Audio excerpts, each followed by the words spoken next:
Alright, sorry for that immediate end to the video, like towards the end of that match. Uh I pretty much was still dead when the video ended, so you guys didn't really miss anything. But like I said, I decided to exit out so I can come show you how, the character builds go. That's if you don't already play For Honor or you haven't seen it. So I just got some scavenged material from that battle for Conqueror. I got him some arms and I got a piece for his weapon. It's just the handle, not the headpiece or the shield. Those are his weapons. But I got the handlebar, which the default they make sure the default does you pretty well. That way, when you kill someone, like, because you get specific perks if you reach the max, which is 600 for any of these three at the beginning, because those are just common perks. When you get better equipment, they get more perks. Like this one, it's a common, handle, so I get 2 perks, which compared to getting probably like, a rare or epic, maybe even a legendary. I don't know what that blue one is yet because I haven't gotten there. But so this handle allows me to level up some perks. The max is 600, and all my equipment that I currently have makes me go all the way to 900, which is very unnecessary. So I'm going to get the Cunningham handle, which I just acquired. It's a common, it already has a boost of 2. So, the max for remedy is already at 100 because you're not really focusing on that. You're focusing on Bastion here. Now, Bastion, when you're like playing a game that I was, Dominion, when in a zone or carrying a banner or offering, gain 10% damage resistance, which means, you can kind of tank a little bit more hits. So I'm going to equip that, and I'm going to upgrade that. Because until you hit the max of 600, it won't do anything for you. So it's always good to make sure you have at least more than one of these these perks maxed out. So what I'm going to try and do is I'm going to balance Remedy and Bastion. Now, Remedy and Bastion are, if I was correct, these are Conqueror perks specifically, but let's be real, it's a defense and an assist perk. Now, Remedy's an assist perk. Upon a hero kill, which are, the other players, I get plus 10 health. Now, Bastion, like I told you, gain 10% damage resistance. Conqueror, these are his, special ones. Now, the other perks down here, it's great. Like Rising Dawn, that's a special one. If I revive an ally, they get up with 75% health, which is way more than it gives you initially. So, if someone's in the area when you just got revived, they could kill you really fast unless you have Rising Dawn perk. So, I have that as a handle, which is great. Oh, that's the advanced view. Oh, that's pretty cool. I have not. But like I said, I just started playing this, as you heard in that last match. Well, the match before that last match. That I just got this game last night, and I stayed up until 4 a.m. and playing some characters. That's why some of my characters are a little bit better. I just got him today, like just before I actually started recording this video. So he's new, and I actually like him a lot. The shield gives him a much greater offense, and he's a heavy hitter because that flail, it doesn't matter who you are, it doesn't matter how much armor you have. I hit you with this, even if you're dinged up in armor like he is, like on his shoulder, I could break your arm still. If I hit you on the shoulder, that arm's gone. Well, that's in real life, because you don't lose limbs in here, but you do take some crazy damage. Because like it says for him, he's a heavy hitter character. He looks pretty dope. Oh yeah, but let me put on my arms first so you guys can see this. And here's the next perk, which is when gaining a random level, random. This is feline agility. When gaining a renown level, gain 4% movement speed for the first, then 2% for each subsequent level. So, as you guys were seeing me kill those soldiers in that last video, I was leveling up mid-video. That doesn't mean I was leveling up on a constant. That was my renown level. That means I was playing, really well. I was killing a lot. I was, getting a lot of points. So, that gives you more, that gives you renown level. And when you have renown level, you get to use things like your abilities. Renown level 1, you get a speedy revive, rapidly revive fallen teammates. Renown 2, you get Juggernaut. You're slowed and gain high damage reduction, slippery and uninterruptible. I don't know what slippery means. I guess that means I don't know what that I don't know what that means. Why did they say slippery? That's a weird way of saying that. But there's also punch through, so it's passive, like a speedy revive, speed revive. So these are passive. Passives, when you get up to these renown, like first renown, easy. You could just revive fallen allies rather fast. Now renown 3, you have to get 3 renown levels. I tend to end up getting about 4. But when you get up to renown 3, this passive ability unlocks your block damage is increased. So when someone's blocking, I can swing on them, and that damage that they receive from me swinging on them is actually a lot more, which means I can kind of break through their defense and still hit them. I've actually been hit by people who had, I guess, this ability. Not this character. It tends to be a different character. Was it this character? I don't remember. Your actions can't be interrupted for a short duration. This is uninterruptible. You want uninterruptible, because when you use either a super heavy attack or you're using your basic attacks, someone can hit me, but I can still attack them. If I want to execute somebody and I use uninterruptible, I will execute them no matter what. Now that's abilities. Yours always executions. You guys saw me use Garrett in that last video. You also saw me use Pop Top. Beautiful. There's always the wind up. Yeah. They have so many different kinds. Broke your arm. Oh, ripped it off. It's even worse. Here they have emotes. This is psyched up. If some of you guys have watched H2O Delirious or cartoons or that group of friends, who played For Honor a while ago, they would use these specific things and do a dance with it, which is funny. You'll see people do it every now and then because they've watched those videos. Ball dropped. Dang, seriously dropped that ball. There's a difference too. Not for executions. Executions are executions. The emotes have, a free roam and a combat.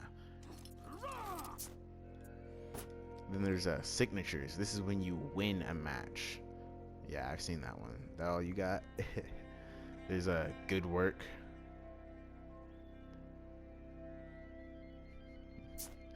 Looks like he was trying to do that dance himself.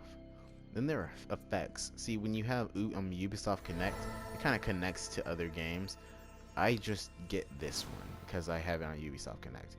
You can buy these, not with actual cash. You have to get your steel. You can get Death Mist. You can get Blizzard. Bats. Yeah, this one's a little harder to see because, of the dark background. What you saw happen to me with that Orochi was demonic sacrifice. Yeah. This multicolored circular arc. Ding. Yeah. And the effects don't just happen when you're idle. No. You can get, as you saw with the demonic sacrifice, when I was forced to stab myself. It works for your executions as well. It works for free roam. Works for combat. And it's just like an effect to your emotes and everything. I did not take this one. Which, to be fair, I'm not trying to get, feline agility with this one. He's not supposed to be fast. I want him to be, a tank. So I'm going to be, trying real hard to get Bastion. And I want him to be able to heal every time I kill an enemy. So we're going to dismantle this one. which will give us, it pretty much gives you, hold on, give me a second.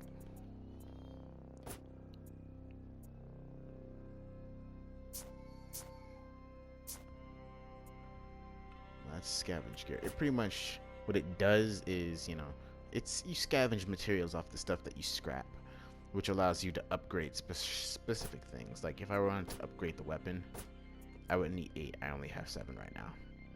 But you know, depending on the level of the weapon, you know, this one's level 3, but it's a common weapon, so you know, you still don't get too much from it. You get 7. The higher it is, the more you get from it, and that allows you to upgrade stuff.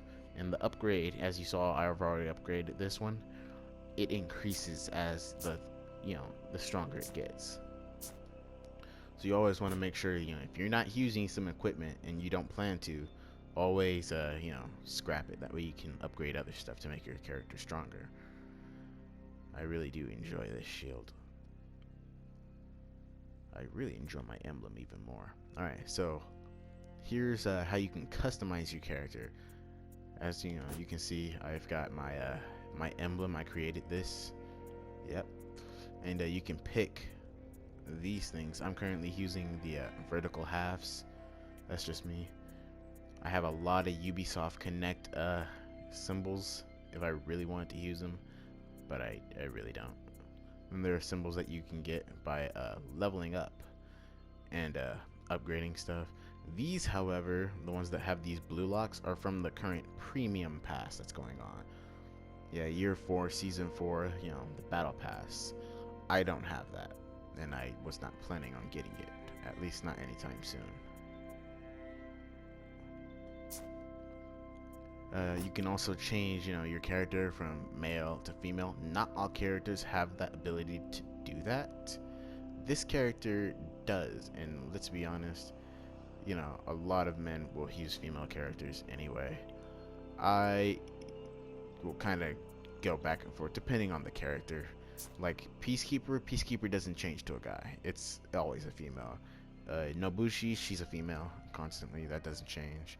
But characters like this guy, who's, you know, just kind of overall can switch between, you know, and you'll know it's a female because of, you know, certain aspects. They're not as big or not as bulky, which is not exactly fair to them. It doesn't change how the gameplay goes, but it's kind of sexist.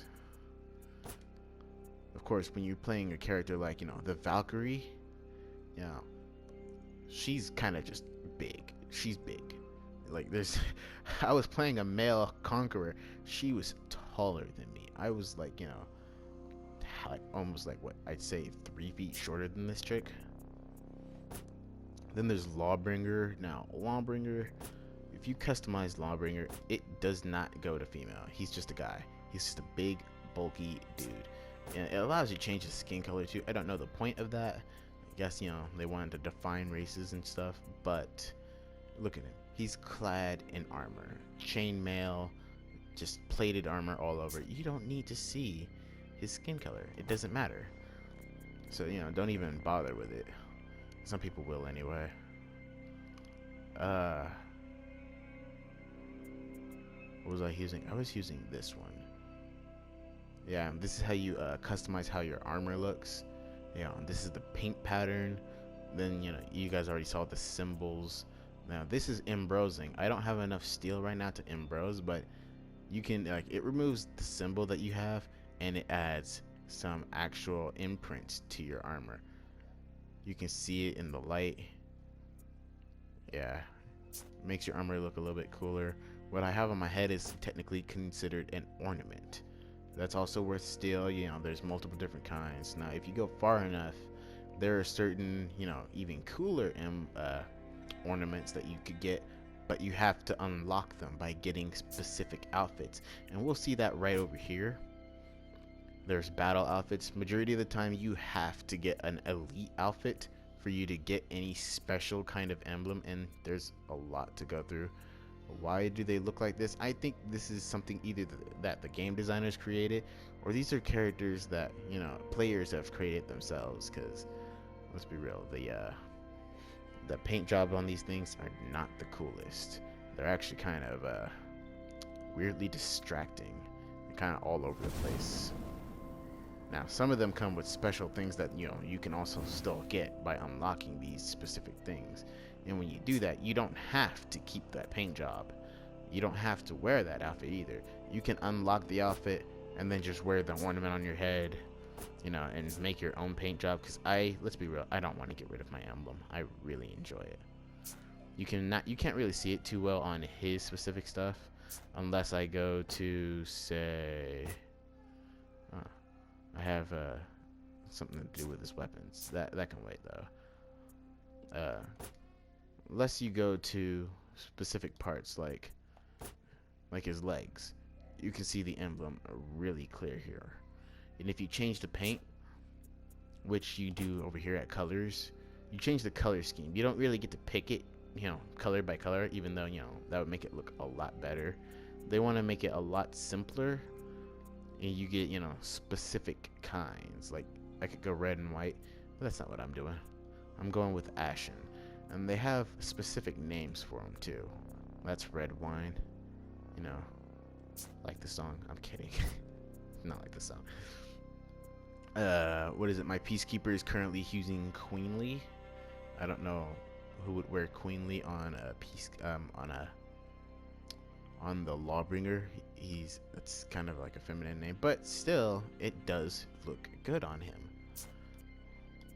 And like I said, you know, there are a lot of things that you can unlock by doing specific things, like getting the year pass and getting to specific areas. I think for some of them you have to get the premium. Other ones, like this one right here, I could get this, but it'll come later, and that's because it's the free pass. I have to get the tier 20 of it. Now there's a tepidity. That's from the premium pass. You know, they'll tell you the difference. So that's customizing. That's pretty much how you build a character. There are other characters to get, you know, and they go based on, like, you know, hybrid, assassin, vanguard, heavy. Hybrids are good at countering, but they're also good at disabling. They have long range, but they're not exactly always the fastest. You know, you'll have counter attackers like the Black Prior. Yeah, he's a heavy. He's good at taking hits and good at, you know, dealing great damage while, you know, having a huge defense. That's what the shield's for. You know, you got a shield, always use it. At least in this game. Of course, that doesn't always, you know, work all the time, because, you know, you'll have people like Orochi who are super fast, so you'll want to counter them with, you know, a different fast character. Never use the same character against a character, because it won't always end well, especially if the other person seems to be slightly better. Like Orochi, I don't use Orochi as much. He's only level 4. But I also haven't used the Samurai as much, even though that's my faction. I've used this character, the Raider, once. And yeah, this one also allows you to change from male to female. This is how he originally looks. I did not think that was all that nice looking, so I decided to go with a female. She just looks better. But yeah, that's character building. Each character has their own executions. They're all different. Their own abilities, which allows you to do different things. Like, she can throw a fire flask. It's a projectile creating a, you know, it's pretty much a Molotov. She throws a Molotov when you get to renown level of 4. This one is, you know, second wind. It recovers some health. Now, some characters will get second wind up here, but not all characters. She's got, you know, you gotta get level 3, so they pretty much want you to work for it with her. But, you know, she's a Viking, so hey. Marked for death. Reveal target's position, lower their stamina and defense, and increase renown gained upon kills. So when you mark that person for death, you know, another hero, as if your team keeps getting them, you know, if they're killing them, they get, you know, a bonus on renown skill. I get a bonus on renown skill, you know, if I kill them. But everyone can see that target's position at that point. You know, they're not running around the map hidden at all. You know, when you get on, like, in the zone of specific places like Dominion, everyone can see you, especially when you're fighting a teammate. but it also lowers their stamina and their defense, so it makes it easier than to kill them. So, you know, that is building up your character. I'm gonna cut this video right here, and I hope you guys enjoyed these two pieces. I'm gonna make this, you know, this is part one of playing, you know, For Honor. I'm gonna make it a 1 of 2 video. This one's, you know, it's gonna be a 2-piecer, because I did not think that 30 minutes would go by so shortly. So let's end this now before it cuts out.